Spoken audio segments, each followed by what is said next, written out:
This explainer. Look, if you've ever tried to pivot your career, you already know the deeply frustrating reality of having an unconventional background.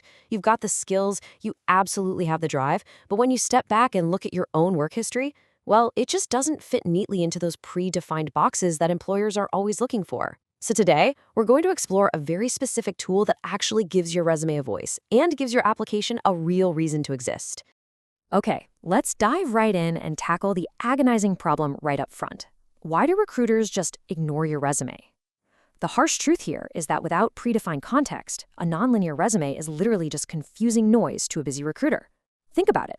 If you were a highly successful high school teacher applying for a corporate training role, the recruiter might just see the word teacher and instantly move on. All of your amazing world-class presentation and curriculum design skills, they get completely lost in translation, simply because the recruiter doesn't have the time to sit there and connect the dots for themselves. And you know what's fascinating? The psychology behind that exact moment. In a tough job market, recruiters skim before they read. They decide before they ever reply. Your resume isn't inherently bad, actually. It just lacks context. When you're making a massive career switch, your resume desperately needs a bridge.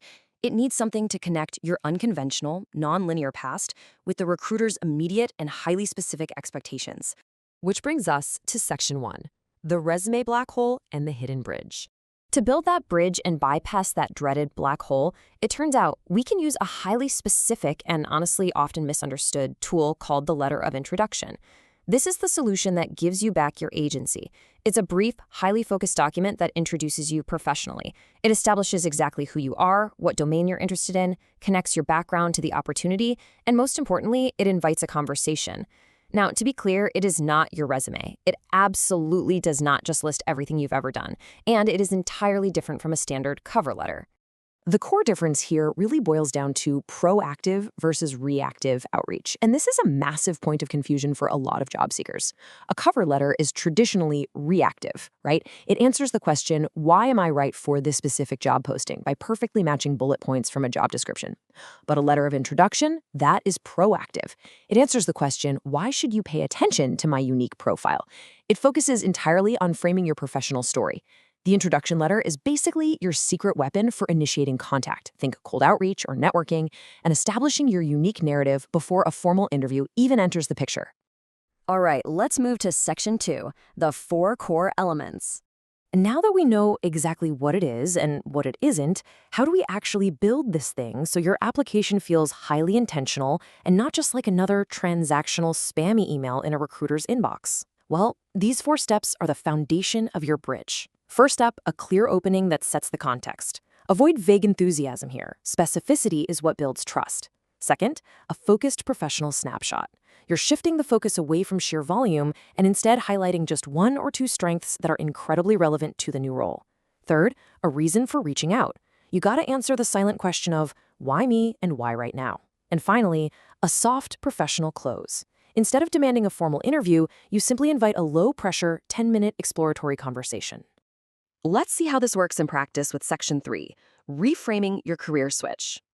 Let's look at a real-world example of how to write this when you're in the middle of a pivot. Right out of the gate, in your clear opening, you confidently own your pivot. You don't hide it, and you definitely don't apologize for it. By explicitly stating you are transitioning from your previous field into your new field, you set the exact lens the reader needs to use when they eventually look at your resume.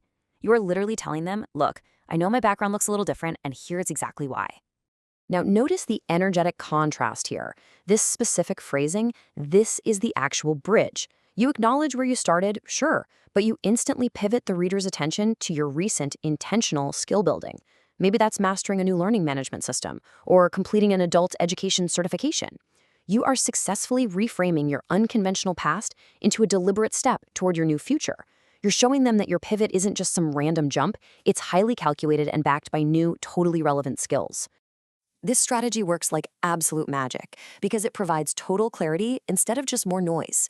It forces the focus right onto your transferable skills and completely reframes your narrative. And most importantly, it prevents the resume from having to do all the heavy lifting on its own. When you use this framing, your transferable skills and your intentional learning are exactly what the recruiter is thinking about when they finally open that PDF of your work history. We do need some boundaries, though, which brings us to Section 4, the guardrails, when to send. While this letter is an incredibly powerful tool for reframing your career switch, you really have to be deeply pragmatic about when to actually use it. More is not always better. If your career path is totally straightforward, or if you're stuck in one of those massive, highly standardized ATS portals, the enterprise systems that process thousands of applicants based on strict predefined workflows, a letter like this can honestly just become repetitive noise. Often it won't even be opened. But on the flip side, for career transitions, non traditional backgrounds, and direct cold outreach to hiring managers on LinkedIn or over email, this letter is absolutely essential. It provides the crucial context your resume alone simply cannot give. And when you do decide to send it, please keep it tight. Avoid these common traps that cause even the absolute best candidates to be ignored immediately. Keep it between 150 and 300 words tops. Do not just repeat your resume word for word. Remember, this is about context, not a complete historical record. Avoid overly formal or robotic corporate language, and never, ever fail to explain exactly why you are reaching out to that specific person or company. Keep it human, keep it targeted, and keep it brief.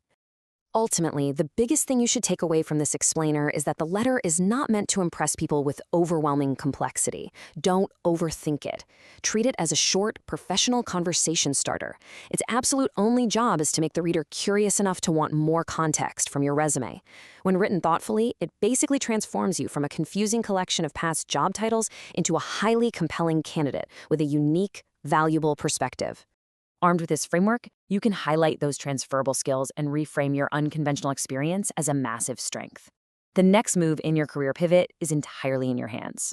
You no longer have to just cross your fingers and hope a recruiter correctly guesses the story behind your resume.